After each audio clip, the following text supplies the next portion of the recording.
ನಮಸ್ತೆ, ನಮಸ್ಕಾರ. ಎಲ್ರು ಹೇಗಿದ್ದೀರಾ? ಹಿಸ್ಟ್ರಿ ವಿತ್ ಕಾರ್ತಿಕ್ ಯೂಟ್ಯೂಬ್ ಚಾನಲ್ಗೆ ಸ್ವಾಗತ. ನಾನು ಕಾರ್ತಿಕ್ ರಾಯ್ಕರ್. ಕಳೆದ ತರಗತಿಯಲ್ಲಿ ನಾವು ಇತಿಹಾಸ ಮತ್ತು ಕಥೆಯ ನಡುವಿನ ಇತಿಹಾಸದ ಬಗ್ಗೆ ಅಧ್ಯಯನ ಮಾಡಿದ್ವಿ. ಇವತ್ತಿನ ತರಗತಿಯಲ್ಲಿ ನಾವು ಮೂಲಾಧಾರಗಳ ಬಗ್ಗೆ ಅಧ್ಯಯನ ಮಾಡೋಣ. ಇತಿಹಾಸದ ಮೂಲಾಧಾರಗಳು.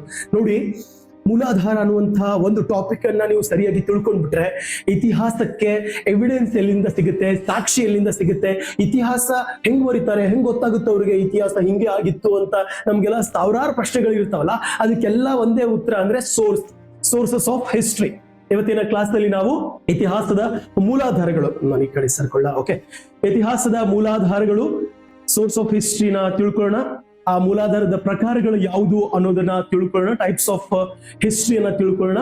ಆಮೇಲೆ ಪ್ರಮುಖ ದಾಖಲೆಗಳು, ಇಂಪಾರ್ಟೆಂಟ್ ಡಾಕ್ಯುಮೆಂಟ್ಸ್ ಏನಿದೆಯಲ್ಲ, ಈ ಪ್ರಮುಖ ದಾಖಲೆಗಳನ್ನ ನಾನು ಮುಂದಿನ ತರಗತಿಯಲ್ಲಿ ಹೇಳ್ಕೊಡ್ತೀನಿ ನಿಮ್ಗೆ.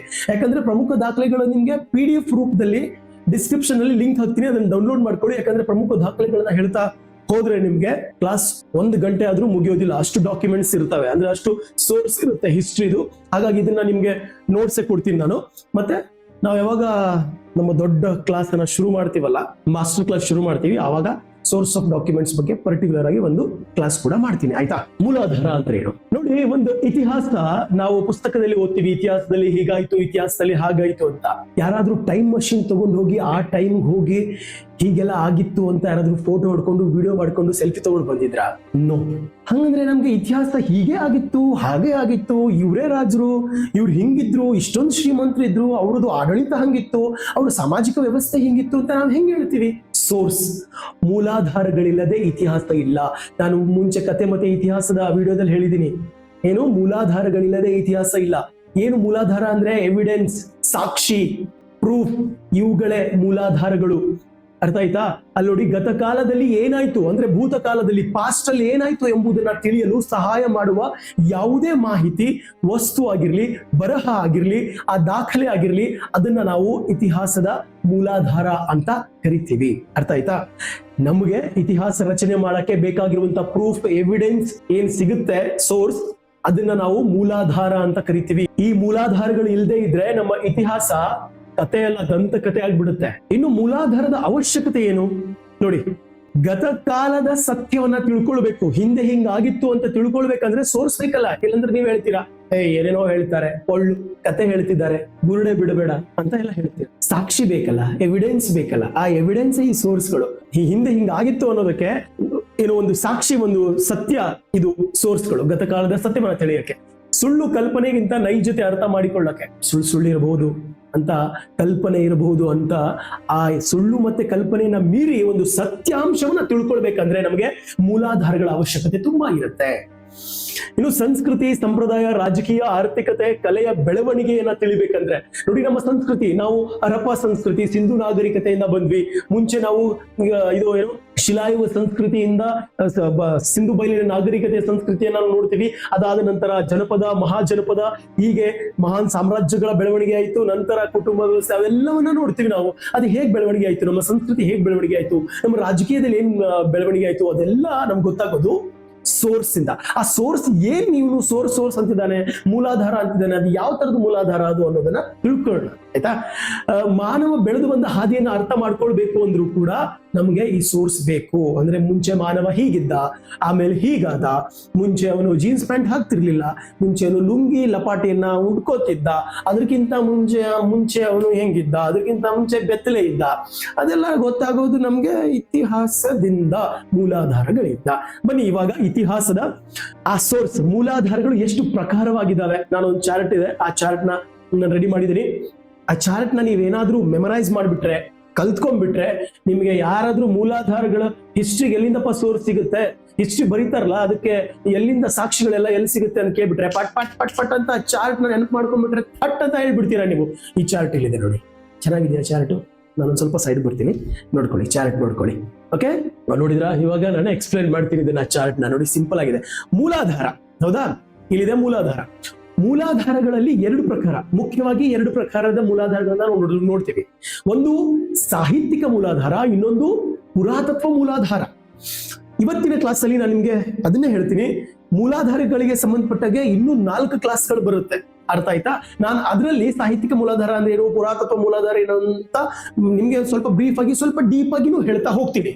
ಬಟ್ ಇವತ್ತಿನ ಕ್ಲಾಸ್ ಅಲ್ಲಿ ಪ್ರಕಾರಗಳು ಏನು ಅನ್ನೋದನ್ನ ನಿಮ್ಗೆ ಹೇಳ್ತೀನಿ, ಸ್ವಲ್ಪ ಬ್ರೀಫ್ ಆಗಿ ಹೇಳ್ಬಿಡ್ತೀನಿ. ಓಕೆನಾ? ಮೂಲಾಧಾರಗಳು ಎರಡು ಪ್ರಕಾರ, ಒಂದು ಸಾಹಿತ್ಯಿಕ ಮೂಲಾಧಾರ, ಇನ್ನೊಂದು ಪುರಾತತ್ವ ಮೂಲಾಧಾರ. ಸಾಹಿತ್ಯಿಕ ಮೂಲಾಧಾರ ಅಂದ್ರೆ ಏನು, ಅದು ಬರವಣಿಗೆಯ ರೂಪದಲ್ಲಿ ಇರುತ್ತೆ. ಪುರಾತತ್ವ ಮೂಲಾಧಾರ ಅಂದ್ರೆ ಏನು, ಅದು ನಮ್ಗೆ ಸಿಗುತ್ತೆ, ನಮ್ಗದು ಸಿಗುತ್ತೆ. ಒಂದು ಸ್ಮಾರಕ ಇರ್ಬೋದು, ನಾಣ್ಯ ಇರ್ಬೋದು, ಶಾಸನಗಳಿರ್ಬೋದು, ಇದೆಲ್ಲ ಪುರಾತತ್ವ ಮೂಲಾಧಾರಗಳು. ಸಾಹಿತ್ಯಿಕ ಮೂಲಾಧಾರ ಅಂದ್ರೆ ಬರವಣಿಗೆಗಳು, ದಾಖಲೆಗಳು, ರಿಪೋರ್ಟ್ಗಳು, ಪತ್ರಗಳು. ಸಾಹಿತ್ಯಿಕ ಅಂದ್ರೆ ಸಾಹಿತ್ಯ ಬರವಣಿಗೆ ರೂಪದಲ್ಲಿ ಇದೆ ಅಂತ. ಸಾಹಿತ್ಯಿಕ ಮೂಲಾಧಾರದಲ್ಲಿ ಎರಡು ಪ್ರಕಾರ, ಒಂದು ಲಿಖಿತ ಸಾಹಿತ್ಯ, ಇನ್ನೊಂದು ಮೌಖಿಕ ಸಾಹಿತ್ಯ. ನೋಡಿ, ನಾವು ನಮ್ಮ ಸನಾತನ ಹಿಂದೂ ವೈದಿಕ ಧರ್ಮದಲ್ಲೂ ಕೂಡ ನಾವು ಎರಡು ತರಹದ ಜ್ಞಾನವನ್ನ ಪಡ್ಕೊಳ್ತೀವಿ, ಒಂದು ಸ್ಮೃತಿ, ಒಂದು ಶ್ರುತಿ. ಸ್ಮೃತಿ ಅಂದ್ರೆ ನಮ್ಮ ನೆನಪಿನಲ್ಲಿ ಇರುವಂತದ್ದು, ಮೌಖಿಕ. ಶ್ರುತಿ ಲಿಖಿತ ಅಲ್ವಾ? ಸೊ ಲಿಖಿತ ಸಾಹಿತ್ಯ ಏನು, ಸಾಹಿತ್ಯದ ಮೂಲಾಧಾರದಲ್ಲಿ ಎರಡು ಬರುತ್ತೆ, ಲಿಖಿತ ಸಾಹಿತ್ಯ, ಮೌಖಿಕ ಸಾಹಿತ್ಯ. ಒಂದು ಏನು ಮಾತಾಡುವಂಥದ್ದು, ಒಂದು ಓರಲ್. ಓಕೆನಾ? ಈ ಲಿಖಿತ ಸಾಹಿತ್ಯದಲ್ಲಿ ಮತ್ತೆ ಎರಡು ಬರುತ್ತೆ. ಲಿಖಿತ ಸಾಹಿತ್ಯದಲ್ಲಿ ದೇಶೀಯ ಸಾಹಿತ್ಯ ಮೂಲಾಧಾರ, ವಿದೇಶೀಯ ಸಾಹಿತ್ಯ ಮೂಲಾಧಾರ. ದೇಶೀಯ ಸಾಹಿತ್ಯ ಅಂದ್ರೆ ಏನು, ಇದೇ ದೇಶದಲ್ಲಿರುವಂತಹ ತತ್ವಜ್ಞಾನಿಗಳು, ಇತಿಹಾಸಕಾರರು, ಸಾಮಾನ್ಯ ಜನರು ಬರೆದಂತಹ ಒಂದು ಪುರಾವೆಗಳೇನಿದಾವಲ್ಲ, ಬರವಣಿಗೆ ಪುರಾವೆಗಳು, ಅದು ದೇಶೀಯ ಸಾಹಿತ್ಯ.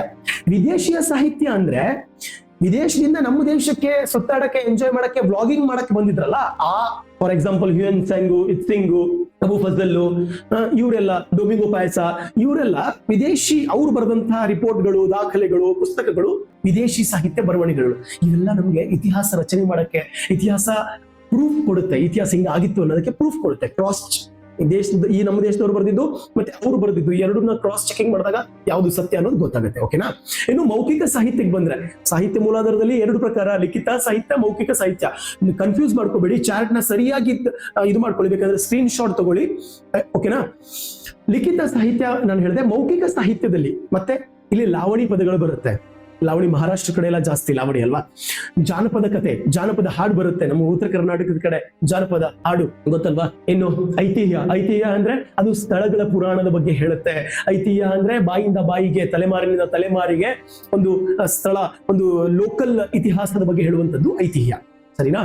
ಇನ್ನು ಲಿಖಿತ ಸಾಹಿತ್ಯದಲ್ಲಿ ಮತ್ತೆ 4 ಪ್ರಕಾರ. ಈ ಕಡೆ ಬನ್ನಿ. ಲಿಖಿತ ಸಾಹಿತ್ಯದಲ್ಲಿ, ದೇಶೀಯ ಸಾಹಿತ್ಯದಲ್ಲಿ ಮತ್ತೆ 4 ಪ್ರಕಾರ ನೋಡ್ತೀವಿ. ಒಂದು ಧಾರ್ಮಿಕ ಸಾಹಿತ್ಯ, ಒಂದು ಐತಿಹಾಸಿಕ ಸಾಹಿತ್ಯ, ಒಂದು ಸಂಗಮ್ ಸಾಹಿತ್ಯ, ಒಂದು ವೈಜ್ಞಾನಿಕ ಸಾಹಿತ್ಯ. ಬ್ರೀಫ್ ಆಗಿ ಹೇಳ್ತಾ ಹೋಗ್ತೀನಿ. ಧಾರ್ಮಿಕ ಸಾಹಿತ್ಯ ಅಂದ್ರೆ ಏನು ನೋಡಿ, ನಾವು ಭಾರತದವರು, ವೈದಿಕ ಧರ್ಮ, ಸನಾತನ ಧರ್ಮ, ನಮ್ಮ ದೇಶದಲ್ಲಿ ಎಷ್ಟು ಪಂಥಗಳಿದಾವೆ ಅಲ್ವಾ. ಒಂದು ರಿಲಿಜಿಯಸ್ ಲಿಟ್ರೇಚರ್ ಟೆಕ್ಸ್ಟ್ ಅನ್ನ ಕೊಡೋದು ಧಾರ್ಮಿಕ ಸಾಹಿತ್ಯ. ಜೈನ ಸಾಹಿತ್ಯ, ಬೌದ್ಧ ಸಾಹಿತ್ಯ, ಮತ್ತೆ ವೈದಿಕ ಸಾಹಿತ್ಯ. ಧಾರ್ಮಿಕ ಸಾಹಿತ್ಯದ ಕೆಳಗಡೆ ಮತ್ತೆ 3 ಬರುತ್ತೆ. ಐತಿಹಾಸಿಕ ಸಾಹಿತ್ಯ ಅಂದ್ರೆ ಹಿಸ್ಟಾರಿಕಲ್ ಸೋರ್ಸ್. ಇವತ್ತು ನಾವೇನು ಓದ್ತಾ ಇದೀವಲ್ಲ, ಹಿಸ್ಟ್ರಿ, ಆ ಇತಿಹಾಸಕಾರ ಬರೆದಿದ್ದು, ಈ ಪುರಾತತ್ವ ಶಾಸ್ತ್ರಜ್ಞರ ಬರೆದಿದ್ದು, ಇದೆಲ್ಲ ಈ ಐತಿಹಾಸಿಕ ಸಾಹಿತ್ಯದಲ್ಲಿ ಬರುತ್ತೆ. ಇನ್ನು ಸಂಗಮ್ ಸಾಹಿತ್ಯ ಅಂದ್ರೆ ಏನು? ಸಂಗಮ್ ಸಾಹಿತ್ಯ ಅಂದ್ರೆ ನೋಡಿ, ದಕ್ಷಿಣ ಭಾರತದ ಚೇರ, ಪಾಂಡ್ಯ ಈ ಒಂದು ಸಾಮ್ರಾಜ್ಯದ ಬಗ್ಗೆ ಹೇಳುವಂತ ಇತಿಹಾಸ ಮತ್ತು ಅದರ ಸುತ್ತಮುತ್ತಲಿನ ಭಾಗದ ಆ ಕಾಲಮಾನದ ಇತಿಹಾಸವನ್ನ ತಿಳಿಸೋದು ಸಂಗಮ್ ಸಾಹಿತ್ಯ. ತಿಳಿತಾ? ಸಂಗಮ್ ಸಾಹಿತ್ಯ ಕೂಡ ತುಂಬಾ ಪ್ರಾಚೀನವಾದಂತ ಸಾಹಿತ್ಯ. ಅದು ನಮ್ಮ ದಕ್ಷಿಣ ಭಾರತದ ಇತಿಹಾಸದ ಕುರಿತು ತಿಳಿಸುವಂತ ಒಂದು ಸಾಹಿತ್ಯ. ಅದು ಕೂಡ ದೇಶೀಯ ಸಾಹಿತ್ಯದಲ್ಲಿ ಬರುತ್ತೆ. ಇನ್ನು ವೈಜ್ಞಾನಿಕ ಸಾಹಿತ್ಯ, ವಿಜ್ಞಾನ ಕ್ಷೇತ್ರದಲ್ಲಿ, ತಂತ್ರಜ್ಞಾನ ಕ್ಷೇತ್ರದಲ್ಲಿ, ವೈದ್ಯಕೀಯ ಕ್ಷೇತ್ರದಲ್ಲಿ, ಭೂಗೋಳದಲ್ಲಿ, ಖಗೋಳದಲ್ಲಿ ಏನೇನ್ ಆಯ್ತು ಅನ್ನೋದಕ್ಕೆ, ಸೈನ್ಸ್ಗೆ ಸಂಬಂಧಪಟ್ಟಂತಹ ಟೆಕ್ಸ್ಟ್ಗಳು, ಪುರಾವೆಗಳು, ಅದೆಲ್ಲವನ್ನ ನಾವು ವೈಜ್ಞಾನಿಕ ಸಾಹಿತ್ಯದಲ್ಲಿ ನೋಡ್ತಾ ಹೋಗ್ತೀವಿ.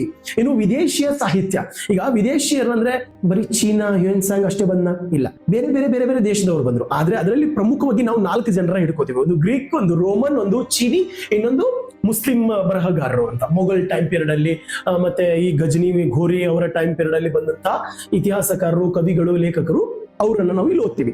ಗ್ರೀಕರನ್ನ ಓದ್ತೀವಿ, ರೋಮನ್ ಓದ್ತೀವಿ, ಚೀನಿಯಲ್ಲಿ ಹ್ಯೂಯನ್ ಸಾಂಗ್, ಇತ್ಸಿಂಗ್, ಫಾಹಿಯನ್ ನಾವು ಓದ್ತೀವಿ, ಮುಸ್ಲಿಂ ಅಲ್ಲಿ ಅಬು ಫಜಲ್, ಬರೌನಿ ಅವ್ರನ್ನೆಲ್ಲ ನಾವು ಇದರಲ್ಲಿ ಓದ್ತೀವಿ. ಇದು ಮೂಲಾಧಾರಗಳು. ಮೂಲಾಧಾರಗಳಿಲ್ಲದೆ ಇತಿಹಾಸ ಇಲ್ಲ. ಇತಿಹಾಸ ಹೆಂಗ್ ರಚನೆ ಮಾಡ್ತಾರೆ ಅಂತ ನಿಮ್ಗೊಂದು ಕ್ಲಾರಿಟಿ ಸ್ವಲ್ಪ ಸಿಕ್ಕಿರ್ಬೇಕು ಇವಾಗ. ಇದೆಲ್ಲ ಎವಿಡೆನ್ಸ್ ಅನ್ನ ಇಟ್ಕೊಂಡು ಇತಿಹಾಸ ರಚನೆ ಆಗುತ್ತೆ. ಇತಿಹಾಸಕಾರರು ಇತಿಹಾಸವನ್ನ ಹೇಗ್ ಬರೀತಾರೆ ಅಂತ ಮುಂದೊಂದು ಕ್ಲಾಸ್ ಅಲ್ಲಿ ನಾನು ನಿಮ್ಗೆ ತಿಳಿಸ್ತೀನಿ. ಈಗ ಈ ಮೂಲಾಧಾರ ಚಾಪ್ಟರ್ ನ ಈ ಒಂದು ಮ್ಯಾಪ್ ನ ತಲೆಯಲ್ಲಿ, ನಿಮ್ಮ ಮಸ್ತಿಷ್ಕದಲ್ಲಿ ಫಿಕ್ಸ್ ಮಾಡ್ಕೊಂಡ್ಬಿಡಿ. ಓಕೆ, ಇವತ್ತಿನ ಕೋಟ್ಸ್, ಇವತ್ತಿನ ಮೋಟಿವೇಶನ್ ಏನಂದ್ರೆ, ಬರೀ ಟೀ ಶರ್ಟಿಂಗ್ ಮಾಡೋದಾಗಿದೆ, ಸ್ವಲ್ಪ ಲೂಸ್ ಆಗಿ ತೆಳ್ಳಗಾಗ್ಬಿಟ್ಟಿದ್ದೀನಿ ಪಾಠ ಮಾಡ್ತಾ ಮಾಡ್ತಾ. ನಿಮ್ಮ ಮೊದಲ ಗೆಲುವಿನ ಬಳಿಕ ವಿಶ್ರಾಂತಿ ತೆಗೆದುಕೊಳ್ಳಬೇಡಿ, ಏಕೆಂದ್ರೆ ಒಂದೊಮ್ಮೆ ನೀವು ಎರಡನೇ ಪ್ರಯತ್ನದಲ್ಲಿ ವಿಫಲರಾದ್ರೆ ನಿಮ್ಮ ಮೊದಲ ಗೆಲುವು ಕೇವಲ ಅದೃಷ್ಟ ಎಂದು ಹೇಳುವ ಹೆಚ್ಚಿನ ತುಟಿಗಳು ಕಾಣ್ತಾ ಇರುತ್ತೆ. ಅರ್ಥ ಆಯ್ತು ಅನ್ಕೋತೀನಿ.